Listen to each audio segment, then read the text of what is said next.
আজকে তোমাদের সাথে এমন একটা খাবার শেয়ার করতে যেতেছি যেটা হইলো এক্কেরে স্বর্গীয় স্বাদের খাওন।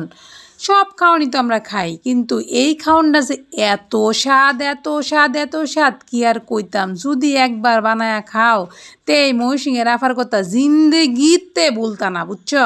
কিচ্ছু করণ লাগতো না, কতটি পেঁয়াজ বতলা বতলা বতলা বতলা করে না, চিকন চিকন চিকন করে ফলবা। আর এই যে সিরাডি হালকা হালকা হালকা হালকা করে বাজ জ্বালবা। আর গামলার মধ্যে উতলি চানাচুর লইছি, যদি বেশা এলো তা কিন্তু আরও বেশি স্বাদ লাগবো। তো এই যে গরম গরম যে সিরাডি এই চানাচুরটির মধ্যে আস্তে আস্তে করে ডালে দিচ্ছি, কারণ নিচে যে কুড়ামুড়া তুষি মুষে আছে এটি যেন কড়াই থেকে যায়, হেই তা আর লইলাম না। তো একটু কামড়ে কামড়ে কটকট লাগবো। তো এই যে সিরাডি গরম গরম সিরাডি লওয়ানোর পরে এই যে কুচুরি কুচুরি করে যে পেঁয়াজটি ফলছিলাম সেই পেঁয়াজটি এই যে লই আনলাম সিরার উপরে। তারপরে লইছি কি কতলা কাঁচামরিচ, এরপরে দিতার ওটার মধ্যে আদা কুচি, দিতার ওই যে লেবু কুচা লইছি আমি। লেবু দিলে আবার আদা দিই না, কিন্তু দুইটাই দেওয়ান যায়, কোনো সমস্যা নাই। ধনিয়া পাতা হইলে আরও বালা আছিল, কিন্তু আজগো আমার বাড়ির ধনিয়া পাতা নাই, এর লাগে দিতে পারলাম না। ধনিয়া পাতা কিন্তু এই সমস্ত খাওয়ানির মধ্যে দিলে একেবারে জম্মা ক্ষীর হয়ে যায়, যারে কয় আর কি, খুবই ভালো হয়। তারপরে দেয়াল বা সরিষার তেল, সিরার মধ্যে কিন্তু তেলটা একটু বেশাই লাগে, কারণ মূলায় মাহাইতে এই তেলটাই কিন্তু এটা নরম করে। এর লেগে তেলের পরিমাণটা যাতে তো নিফাও একটু বেশাইয়া দিবা।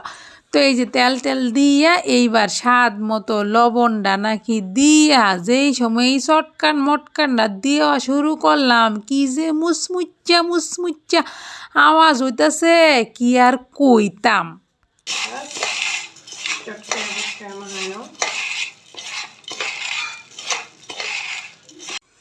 আওয়াজটা তো শুনলাই, কি পরিমাণ সুয়াদ হইতারে। ওহন একবার একটু বাইব্যা কওছেন, বাবা বাবির দরকার নাই, এমত করে মাহাইবা আর টপাটপ করে খাইবা।